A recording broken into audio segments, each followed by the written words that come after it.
Good afternoon, everyone. My name is Dr. Miller, and the SCP we're going to be looking at today is SCP-1602. Object Class: Safe. Special Containment Procedures. As it only exhibits anomalous qualities when spread out, SCP-1602 must remain folded a minimum of 5 times when not undergoing testing. When SCP-1602 is removed from its container to undergo testing or cleaning, no fewer than 3 personnel are to be in a room with it at any given time. It is currently kept at Storage Site 49 inside a standard containment locker. Researchers seeking to conduct additional tests involving SCP-1602 must have written approval from a Level 3 staff member before removing the item from containment. Instances of SCP-1602-B are to be terminated by security personnel after researchers have made sufficient notes regarding its behavior. All remains are to be preserved and placed in storage. Description: SCP-1602 is a plastic shower curtain. When spread and placed in a room with a single human subject, SCP-1602 will enter its active state, and an extradimensional space containing SCP-1602-A will be generated behind SCP-1602. This phenomenon still occurs even when SCP-1602 is placed against a wall or other solid object. 5 to 30 minutes after activation, a faint light will appear roughly 3 meters behind SCP-1602, casting a silhouette of SCP-1602-A on the back of the curtain. SCP-1602-A will remain stationary for a brief period before drawing back SCP-1602 and approaching the subject. Pre-test counseling sessions conducted with D-Class subjects have shown that instances of SCP-1602-A take on forms that are representative of subjects' psychological insecurities. See experiment log. If an additional party enters the room during this process, SCP-1602-A and any physical traces of its existence will instantly vanish and SCP-1602 will re-enter its dormant state. If left unimpeded, SCP-1602-A will restrain the subject and forcibly pull them behind SCP-1602. Instances of SCP-1602-A have consistently proven capable of outrunning, overpowering, and subduing subjects through non-lethal means. Once the subject has been taken behind SCP-1602, SCP-1602-A will return SCP-1602 to its spread position. SCP-1602 will then re-enter its dormant state. In roughly 10% of tests conducted with D-Class personnel, the captured subject re-emerged from behind SCP-1602 unharmed and with no memory of their abduction. In the remaining tests, SCP-1602 spontaneously reactivated 10 to 60 minutes after the subject's disappearance, and an instance of SCP-1602-B was generated. SCP-1602-B are identical to the most recent version of SCP-1602-A. However, they will not disappear when viewed by a person other than the subject. SCP-1602-B can be easily terminated with a standard firearm, even when SCP-1602-B possesses no visible means of animation. SCP-1602 was retrieved on 13/08/1988 from a hotel in South Dakota. During the initial containment mission, Foundation field agents discovered an instance of SCP-1602-B inside a hotel room and presumed it to be an independent anomaly. The instance was designated SCP-1602 and the mission was deemed a success. When Foundation intelligence intercepted a second report of a monster at the same hotel, a more thorough examination of the building was initiated. SCP-1602's actual nature was eventually discovered, and its documentation was rewritten. Experiment log. Test 1602-5. Subject: D-1602-5. Male. Age 20. During conversations with on-site counselor Dr.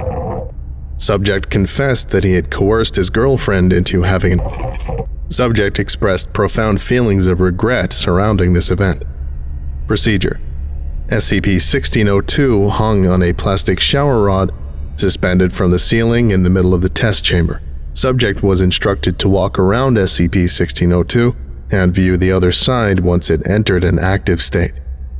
Result: SCP-1602 entered an active state after approximately 5 minutes, consistent with activation time in previous tests.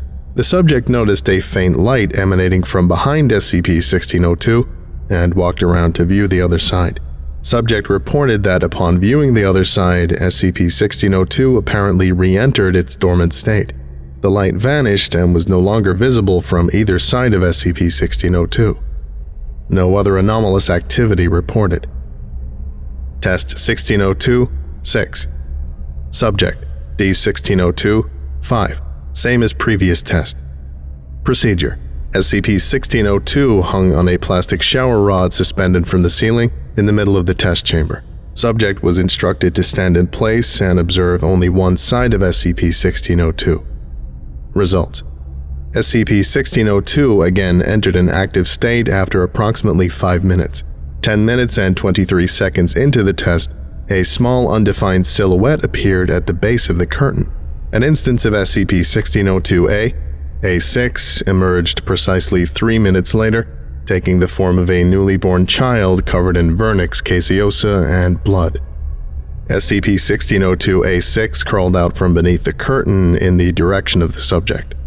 Upon observing SCP-1602-A6, the subject screamed and stumbled backward, losing balance and collapsing on the floor.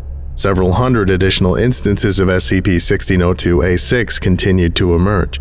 Many of these were identical to the original instance, although 22% of duplicates still bore umbilical cords. Acting as a group, SCP-1602-A6 converged on the subject. Subject fought back but was overpowered by SCP-1602-A6 and was subsequently dragged beneath the curtain, followed by all remaining SCP-1602-A6. A single instance of SCP-1602-B6 emerged after 15 minutes. Autopsy confirmed that its anatomy was consistent with that of a typical infant, although its internal organs were found filled with live maggots. Samples of the maggots were preserved and placed in storage. Afterward, any traces of vernix caseosa and blood left on the floor by SCP-1602-A6 ceased to exist the moment research staff entered the room. Comments: the presence of multiple instances of SCP-1602-A at one time suggests that SCP-1602-A are entities generated each time SCP-1602 enters an active state, rather than a single entity that assumes different forms as had been previously theorized. Dr. Lindquist. Test 1602-7. Subject D-1602-6. Female, age 33. Subject had a history of bulimia and self-image disorders. Procedure: SCP-1602 placed in a spread position against the wall of the test chamber with a mild adhesive. Results: subject exhibited high levels of anxiety and panic upon SCP-1602 entering its active state, repeating the phrase, "I can't do this." This pattern of behavior continued until SCP-1602-A7 appeared behind SCP-1602, at which point the subject began banging on the wall opposite to SCP-1602 while shouting incoherently. SCP-1602-A7 pulled back the curtain, revealing a cavity in the wall that had not previously existed. SCP-1602-A7 was identical to the subject in height, skin tone, and hair color, but appeared to possess no muscular tissue whatsoever, with skin stretched directly over its bones and ligaments. Lack of musculature notwithstanding, SCP-1602-A7 still possessed a high level of mobility and strength, grabbing the subject by the ankles and pulling them behind the curtain. SCP-1602-B5 emerged within 5 minutes of the subject's disappearance. It was observed to claw at its own body, jaw fully extended but making no vocalizations. Researchers called for termination after 4 minutes of observation. Autopsy deemed unnecessary as SCP-1602-B5 had peeled back most of its own skin, confirming its lack of muscle tissue. Retrieval of SCP-1602 showed the wall to be in the same condition as it had been prior to the test. Test 1602-8. Subject D-1602-7. Male, age 58. Subject had been a high-ranking employee prior to incarceration. Dr. who provided counseling for the subject in the weeks prior to testing, noted that the subject expressed significant frustration over the fact that his dedication to his work had led to his estrangement with his children and ex-wife. Procedure: SCP-1602 placed on the floor in a spread position. Results: SCP-1602's horizontal orientation did not appear to alter its effects, activating within the standard time frame. SCP-1602-A8 emerged from beneath it, climbing from a perfectly round hole in the floor that had not existed prior to SCP-1602's activation. SCP-1602-A8 took the form of a clown in a loose polka-dotted suit. While its body resembled that of a natural human, its head was disproportionately large and made from what appeared to be papier-mâché, with areas of the face cut out where its eyes and mouth would typically be located. A reflective substance, later confirmed to be standard confetti, poured continuously from these orifices for the duration of the test. This test marks the first time an instance of SCP-1602-A has made vocalizations, despite its lack of visible means of articulation. SCP-1602-A8 approached the subject very slowly, repeatedly expressing a desire to play and encouraging the subject to loosen up and live a little. Subject attempted to engage SCP-1602-A8 in conversation, making numerous inquiries about its nature, albeit with a significant amount of profanity. 34 minutes after the subject's capture, SCP-1602-B8 was generated and proceeded to stumble around the room in a state of extreme distress. Like SCP-1602-A8, it made numerous vocalizations, though most of its statements were requests to see Dr. Lindquist and questions regarding itself. The following is the subsequent exchange between SCP-1602-B8 and Dr. Lindquist. Playing log now. We'll start by confirming your identity. What is your name? Confetti still pouring from its facial orifices. What are the names of your children? What's happened to me? Please remain calm and answer the questions. Do you have any pets? I have a Great Dane named Dorothy. Please, Doctor, I need help. I'm blind. What did you see after you were taken behind the curtain? I didn't see anything. What's happened to my face? Why am I blind? What did that thing do to me? That's what we're trying to figure out. We want to help you, but you need to answer our questions. Did the entity say anything to you after... You let this happen! For the love of God, Doctor, what has it done to me? Why can't I see anything? Why is everything so cold? Why does my head feel... SCP-1602-B8 raises its hands to its face and makes vocalizations similar to weeping. Please, try to remain calm. I only have a few more questions. Nothing's changed. Nothing's changed. Closing statement. SCP-1602-B8 refused to respond to any further questioning and was terminated shortly after the interview.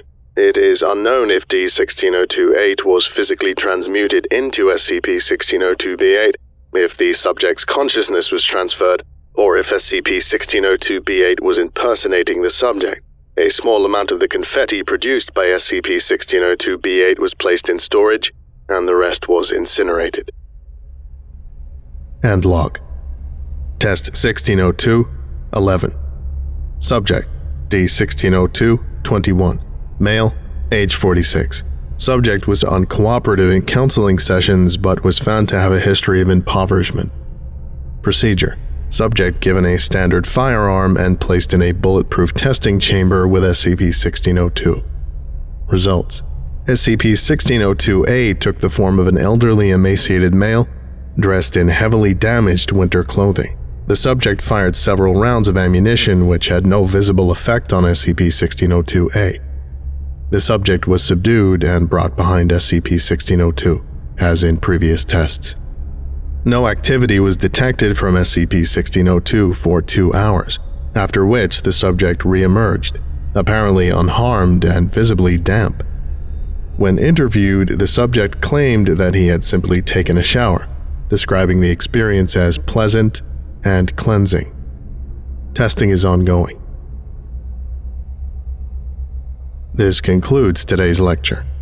Thank you for listening, if indeed you still are, and you are all dismissed. Goodbye.